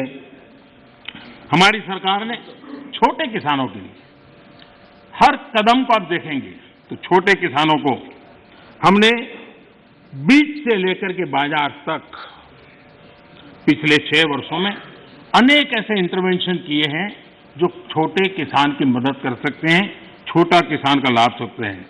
अब जैसे डेयरी सेक्टर और कोऑपरेटिव सेक्टर सशक्त भी है और उसका एक मजबूत वैल्यू चेन भी बना है और सरकार की दखल कम से कम है, फिर भी वो अपने मजबूती पर आया है। हम धीरे धीरे फल फूल सब्जी की तरफ बल दे सकते हैं और उसके बाद धान्य की तरफ दे सकते हैं। हम बहुत ताकतवर बना सकते हैं। हमारे पास मॉडल है, सफल मॉडल है। उन सफल मॉडल का हमने प्रयोग करना चाहिए। हमने उनको वैकल्पिक बाजार देना चाहिए। दूसरा एक महत्वपूर्ण काम जो हमने किया है 10,000 फार्मर्स प्रोड्यूसर ऑर्गेनाइजेशन, ये किसानों के लिए, छोटे किसानों के लिए एक बहुत बड़ी ताकत के रूप में उभरने वाले हैं। और जहां जहां महाराष्ट्र में विशेष प्रयोग हुआ है एफपीओज बनाने का, कई और राज्यों ने भी, केरल में भी कम्युनिस्ट पार्टी के लोग काफी मात्रा में एफपीओ बनाने काम में लगे हुए हैं। लेकिन इसके कारण किसान अपना बाजार ढूंढने के लिए एक सामूहिक शक्ति के रूप में उभरेगा। ये 10,000 एफपीओज बनने के बाद आप देखना कि गांव के अंदर किसान छोटे हैं, उसको बाजार की ताकत किसान डिक्टेट करेगा, वो बन जाएगी और किसान ताकतवर बनेगा, ये मेरा पूरा विश्वास है। इन एफपीओ के माध्यम से बैंक से पैसा भी मिल सकता है, वो छोटे छोटे भंडारण की व्यवस्था कर सकता है। अगर वो थोड़ी ताकत ज्यादा इकट्ठी करे तो छोटे छोटे कोल्ड स्टोरेज भी बना सकता है। और हमने 1 लाख करोड़ रुपया एग्रीकल्चर के इंफ्रास्ट्रक्चर के लिए भी तय किया है और उसको हम स्वयं सहायता जूथ, सेल्फ हेल्प ग्रुप, इन सेल्फ हेल्प ग्रुप में भी करीब 7 करोड़ बहनें जुटी। गांव की बहनें अल्टीमेटली वो किसान की ही बेटियां होती हैं, किसी न किसी खेती से जुड़े हुए परिवार की बेटियां होती हैं और वे भी आज नेटवर्क किसानों की भलाई में काम आ रहा है। वो इकोनॉमिक एक्टिविटी का सेंटर बनते जा रहे हैं और इनके द्वारा भी, मुझे याद है गुजरात में वलसाड जिले में आदिवासियों के पास जमीन भी काफी ऊपर नीचे है, अनइवन लैंड है और बहुत छोटी जमीन है। हमने एक बाड़ी प्रोजेक्ट किया था और अब्दुल कलाम जी एक दिन अपना जन्मदिन वहां मनाने के लिए आए थे। उन्होंने कहा मुझे कोई प्रोटोकॉल नहीं चाहिए, मैं इन किसानों के साथ रहना चाहता हूं। बड़ा सक्सेसफुल प्रयोग था। महिलाएं काफी काम करती थी आदिवासी बेल्ट के अंदर और मशरूम, काजू वो गोवा की बराबरी का काजू पैदा करने लग गए थे और उन्होंने मार्केट प्राप्त किया था। छोटे किसान थे, छोटी जगह थी, लेकिन प्रयत्न किया तो परिणाम मिला और अब्दुल कलाम जी ने इसके विषय में लिखा भी है, उन्होंने आकर के देखा था। तो मैं कहता हूं कि हमने नए प्रयासों की दिशा में जाना चाहिए। अब हम देखिए दाल की हमारे यहाँ कठिनाई थी। मैंने 2014 में आके किसानों के सामने रिक्वेस्ट की, उन्होंने देश के अंदर दाल की कठिनाइयों से हमें मुक्त कर दिया और उनको बाजार भी मिल गया, और मैं देख रहा हूं कि आजकल ऑनलाइन ऑफलाइन इनाम के द्वारा भी गांव का किसान भी अपना माल बेच रहा है। हमने किसान रेल का एक प्रयोग किया इस कोरोना कालखंड का उपयोग करते हुए, और ये किसान रेल और किसान उड़ान, ये भी अपने आप में बड़े बाजारों तक छोटे किसानों पहुंचाने का एक बहुत बड़ा मदद मिली है। एक प्रकार से ये ट्रेन जो है चलता फिरता कोल्ड स्टोरेज है। और मैं सदन के सदस्यों से जरूर कहना चाहूंगा कि ये किसान रेल कहने को तो सामान ढोने वाली व्यवस्था है, लेकिन उसने दूर सुदूर गांव के छोटे किसान को किसी और राज्य के बाजार, दूसरे बाजार के साथ जोड़ दिया।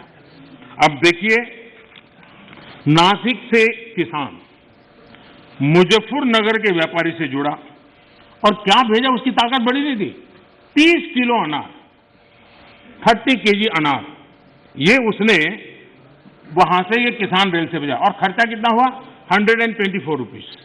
उसको बड़ा बाजार मिल गया। ये 30 किलो इतनी छोटी चीज है कि शायद कोई कुरियर वाला भी नहीं ले जाता, लेकिन ये व्यवस्था थी तो यहां का किसान वहां तक जाकर के अपना माल बेच पाया है। उसी प्रकार से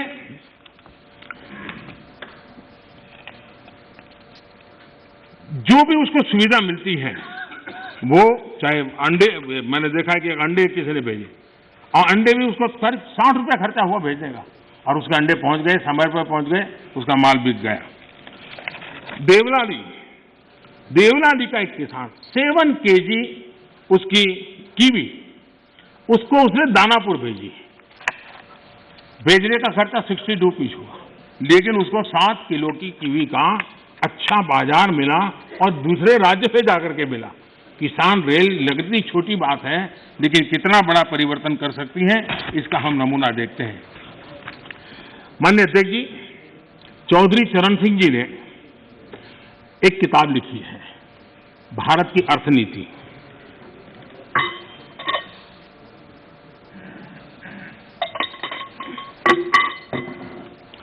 भारत की अर्थनीति की किताब में चौधरी साहब ने लिखा, सुझाव दिया है, सारे देश को खाद्यान्न के लिए एक ही क्षेत्र मान लिया जाए।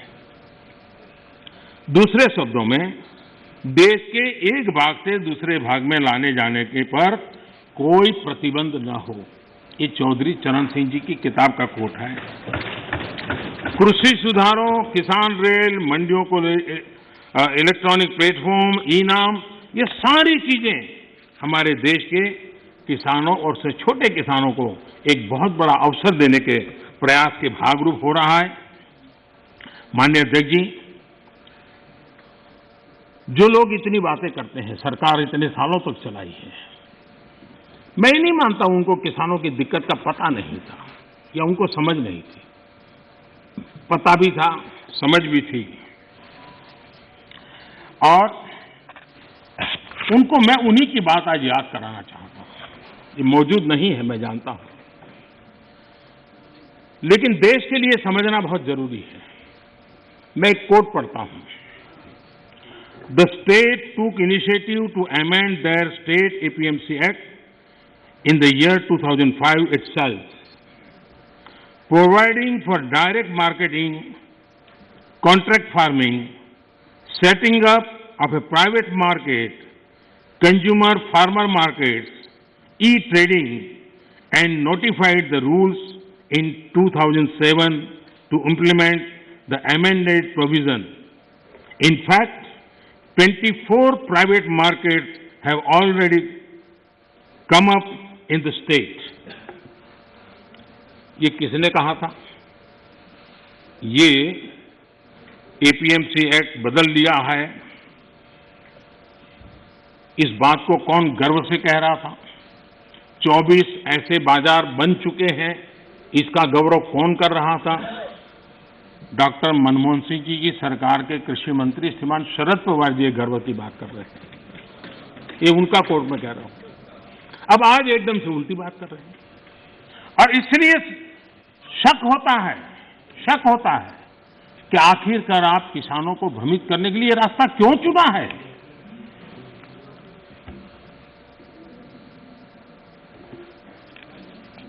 देश की मंडियां चल रहे हैं, सिंडिकेट और कीमतों को प्रभावित करने वाले नेक्सस में के बारे में जब उनको पूछा गया, उनको एक सवाल पूछा था कि ये नेक्सस है मंडियों वालों वगैरह का, तो क्या कहना है? तो शरद पवार का एक दूसरा जवाब है, वो भी बड़ा इंटरेस्टिंग है। उन्होंने कहा था, किसानों के बचाव के लिए ही तो APMC रिफॉर्म को प्रमोट किया जा रहा है, ताकि किसानों को APMC मंडियों का विकल्प मिले। जब ज्यादा व्यापारी रजिस्टर होंगे, तब स्पर्धा बढ़ेगी और मंडी में सांठगांठ इससे खत्म होगी। ये बात उन्होंने कही है, और इसलिए मैं समझता हूं कि इन बातों को हमने समझना होगा।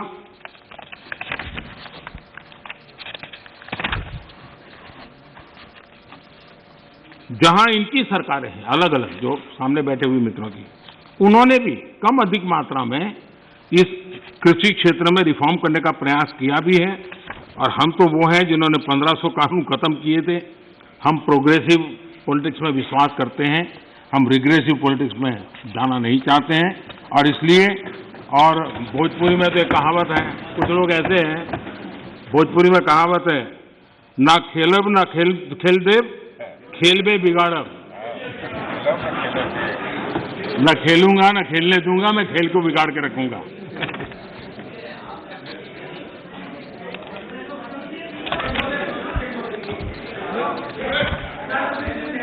माननीय अध्यक्ष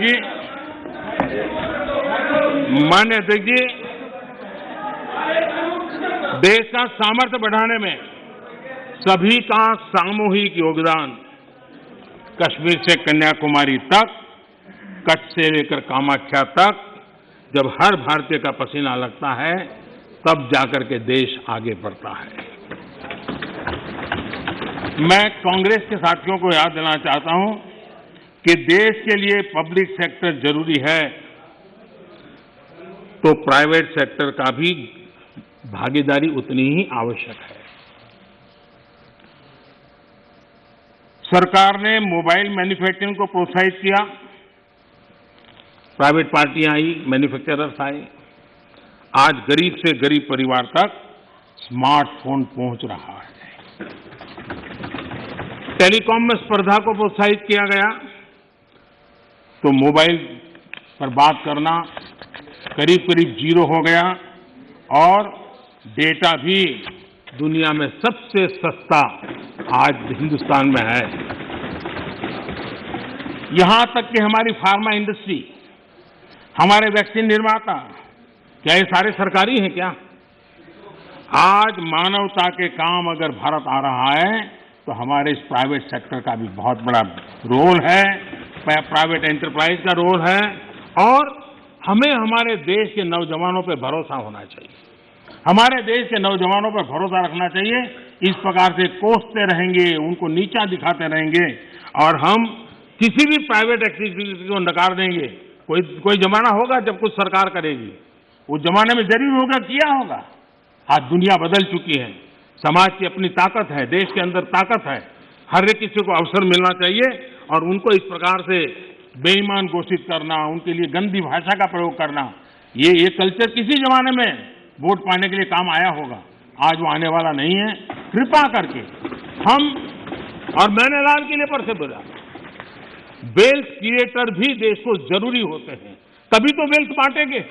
गरीब तक वेल्थ बांटेंगे कहां से, रोजगार देंगे कैसे? और सब कुछ बाबू ही करेंगे। आईएएस बन गया मतलब वो फर्टिलाइजर का कारखाना भी चलाएगा, आईएएस हो गया तो वो केमिकल का कारखाना भी चलाएगा, आईएएस हो गया वो हवाई जहाज भी चलाएगा। ये कौन सी बड़ी ताकत बना के रख दी है हमने? बाबुओं के हाथ में देश दे करके हम क्या करने वाले हैं? हमारे बाबू भी तो देश के हैं, तो देश का नौजवान भी तो देश का है। हम हमारे देश के नौजवानों को जितना ज्यादा अवसर देंगे, मुझे लगता है उसको उतना ही लाभ होने वाला है। माननीय अध्यक्ष जी, जब तथ्यों के आधार पर बात टिकती नहीं है तो ऐसा होता है जो अभी देखा, आशंकाओं को हवा दी जाती, ये हो जाएगा, वो हो जाएगा, और माहौल ये आंदोलन जीवी पैदा करते हैं। माननीय अध्यक्ष जी, किसान आंदोलन की पवित्रता, और मैं बहुत जिम्मेवारी के शब्द प्रयोग करता हूं, मैं किसान आंदोलन को पवित्र मानता हूं और भारत के लोकतंत्र में आंदोलन का महात्म्य है और रहने वाला है और जरूरी भी है। लेकिन जब आंदोलन जीवी पवित्र आंदोलन को अपने लाभ के लिए बर्बाद करने के लिए निकलते हैं तब क्या होता है? कोई मुझे बताएं। 3 किसान कानून की बात हो और दंगाबाज लोग जो जेल में हैं, जो संप्रदायवादी लोग जो जेल में हैं, जो आतंकवादी लोग जेल में हैं, जो नक्सलवादी जेल में हैं, उनकी फोटो लेकर के उनकी मुक्ति की मांग करना, ये किसानों के आंदोलन को अपवित्र करने का प्रयास है कि नहीं? माननीय अध्यक्ष जी, इस देश में टोल प्लाजा,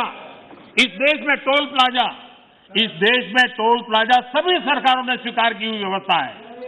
टोल प्लाजा इस देश में सभी सरकारों ने की हुई व्यवस्था है और उस टोल प्लाजा को तोड़ना, उस टोल प्लाजा को कब्जा करना, उस टोल प्लाजा को न चलने देना, ये जो तरीके चले हैं वो तरीके क्या पवित्र आंदोलन को कलंकित करने का प्रयास है कि नहीं? जब पंजाब की धरती पर सैकड़ों की तादाद के अंदर, पंजाब की धरती पर सैकड़ों की तादाद के अंदर जब टेलीकॉम के टावर तोड़ दिए जाएं, क्या वो किसान की मांग से सुसंगत है क्या? किसान के पवित्र आंदोलन को बर्बाद करने का काम आंदोलनकारी ने नहीं, आंदोलन जीवियों ने किया हुआ है और इसलिए देश को आंदोलनकारी और आंदोलन जीवियों के बीच फर्क करना बहुत जरूरी है और देश को इन आंदोलन जीवियों से बचाना वो भी उतना ही जरूरी है। अफवाहें फैलाना, झूठ फैलाना, गुमराह करना और देश को दबोच करके रख देना, देश बहुत बड़ा है, देश के सामान्य मानवी की आशा आकांक्षाएं बहुत है और उनको लेकर के हमने आगे बढ़ना है और उस दिशा में हम प्रयास कर रहे हैं। देश में एक बहुत बड़ा वर्ग है,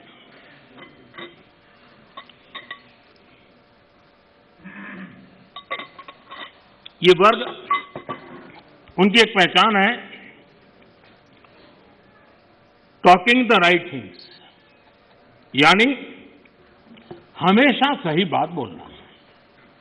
सही बात कहने में कोई बुराई भी नहीं है, लेकिन इस वर्ग के ऐसे लोगों से नफरत चीड़ है जो डूइंग द राइट थिंग्स पर चलते हैं। ये फर्क समझने जैसा है। टॉकिंग द राइट थिंग्स इसकी वकालत करने वाले जब डूइंग द राइट थिंग्स की बात आती है तो उसी के सामने खड़े हो जाते हैं। ये चीजों को सिर्फ बोलने में विश्वास करते हैं, अच्छा करने में उनका भरोसा ही नहीं है। जो लोग इलेक्टोरल रिफॉर्म की बात करते हैं, वन नेशन वन इलेक्शन, उसकी जब बात आती है तो विरोध में खड़े हो जाते हैं। यही लोग जब जेंडर जस्टिस की बात आती है तो बढ़ चढ़ करके बोलते हैं, लेकिन अगर ट्रिपल तलाक खत्म करने की बात करते हैं तो विरोध में खड़े हो जाते हैं। ये एनवायरमेंट की बात करते हैं, लेकिन हाइड्रो पावर या न्यूक्लियर पावर, उसके सामने जाकर के झंडे लेकर के खड़े हो जाते। होना नहीं चाहिए, इसके लिए आंदोलन चलाते हैं। तमिलनाडु तो उसका भुक्तभोगी है। उसी प्रकार से जो दिल्ली में पॉल्यूशन को लेकर के कोर्ट में जाकर के रीट करते हैं, अपील करते हैं, पीआई करते हैं, दिल्ली के लोग, वही लोग पराली जलाने वालों के समर्थन में जाके खड़े हो जाते। तब समझ नहीं आता है कि किस प्रकार से इस देश को गुमराह करने का इन लोगों का प्रयास है और उसको देश ने समझने की जरूरत है। मैं देख रहा हूं कि 6 साल में विपक्ष के मुद्दे कितने बदल गए हैं। हम भी कभी विपक्ष में थे, लेकिन हम जब भी विपक्ष में थे तो आपने देखा होगा देश के विकास के मुद्दों को लेकर के, भ्रष्टाचार के मुद्दों को लेकर के हम शासन में बैठे हुए लोगों को घेरते थे, हम आवाज उठाते थे, हम प्रयास करते थे। मैं हैरान हूं, आजकल विकास के मुद्दे की चर्चा ही नहीं करते।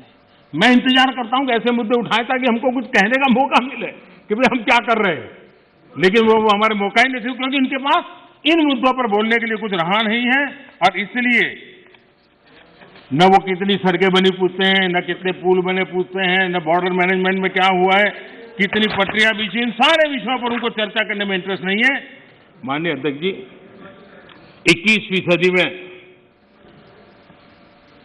इंफ्रास्ट्रक्चर का बहुत बड़ा महत्व है और भारत को आगे जाना है तो इंफ्रास्ट्रक्चर पर बल देने की बहुत जरूरत है और आत्मनिर्भर भारत के रोड मैप के लिए इंफ्रास्ट्रक्चर पर बल देना इस समय की मांग है और हम सबको इसको स्वीकार करना होगा। इंफ्रास्ट्रक्चर मजबूत होगा तभी देश की गति भी तेज होने वाली है, उसकी दिशाएं भी व्यापक होने वाली हैं और इसलिए हमने प्रयास करना चाहिए।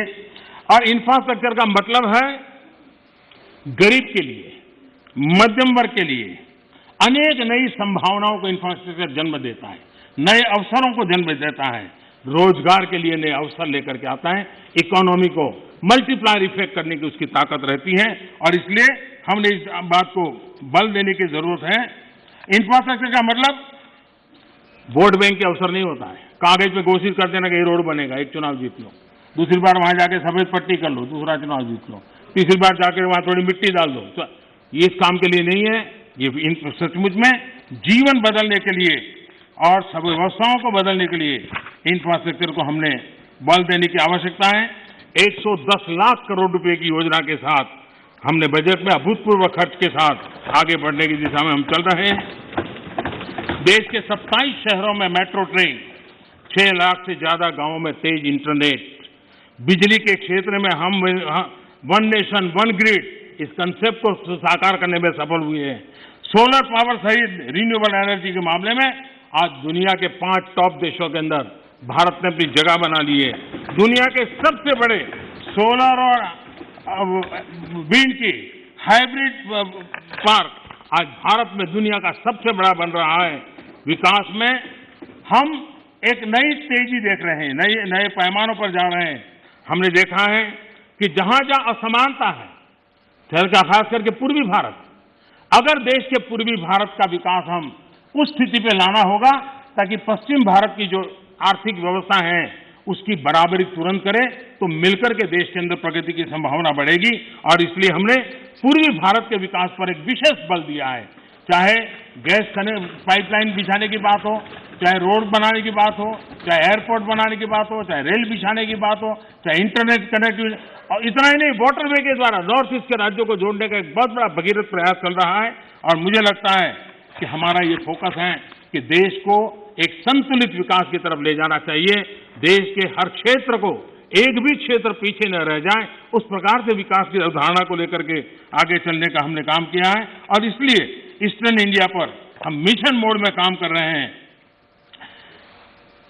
दर्जनों जिलों में CNG, PNG, city gas distribution, ये जाल हम बिछाने में सफल हुए।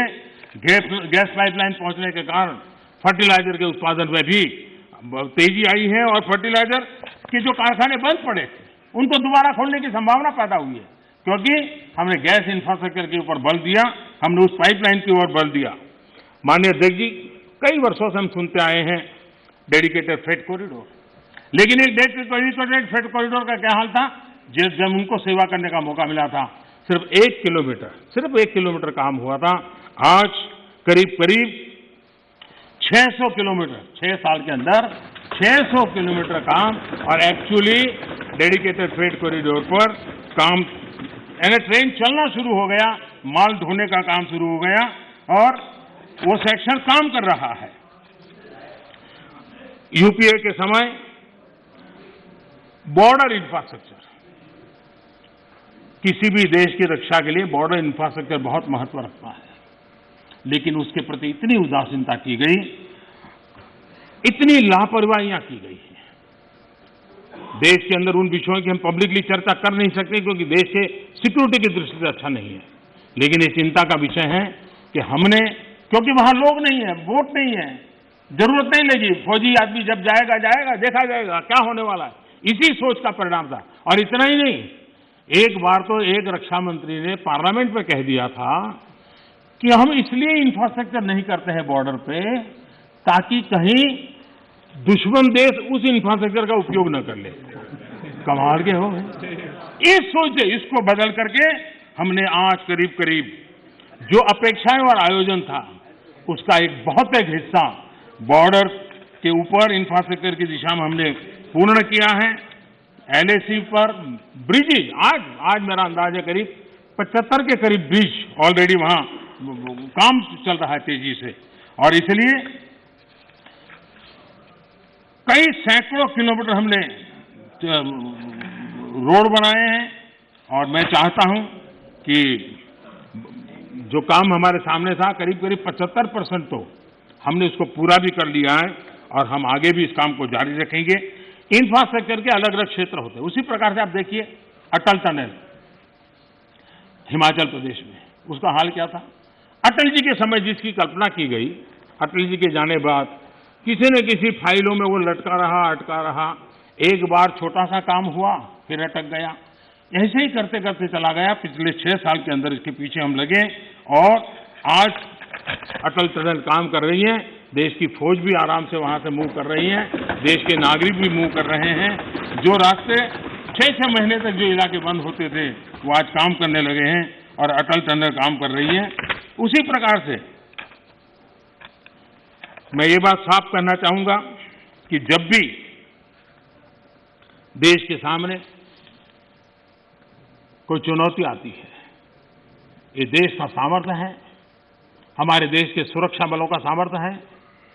देश को कभी नीचा देखना पड़े ऐसी स्थिति हमारे फौज के जवान कभी होने नहीं देंगे, करने नहीं देंगे, मेरा पूरा विश्वास है।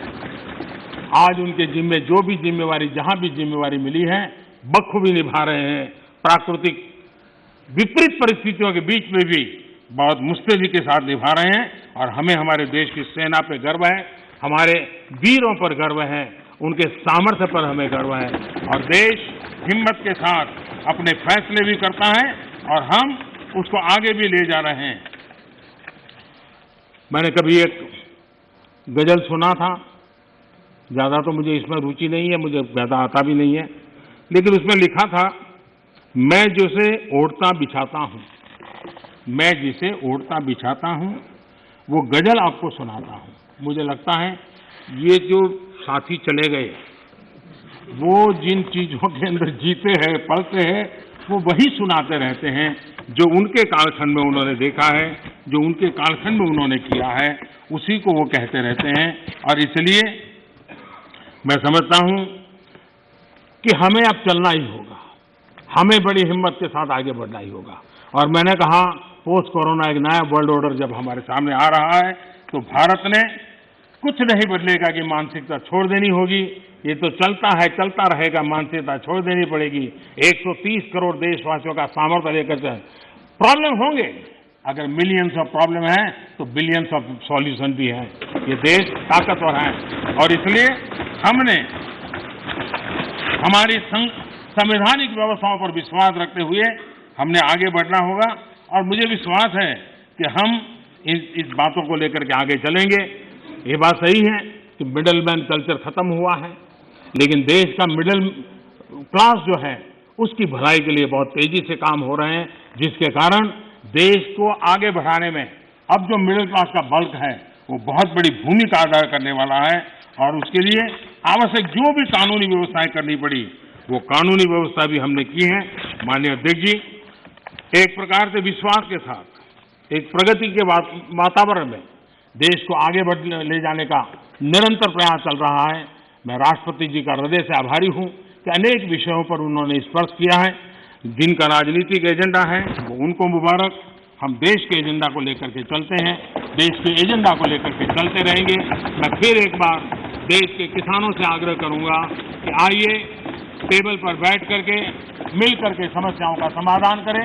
इसी अपेक्षा से राष्ट्रपति जी के भाषण को राष्ट्रपति जी का धन्यवाद करते हुए मैं अपनी वाणी को विराम देता हूं। बहुत बहुत धन्यवाद।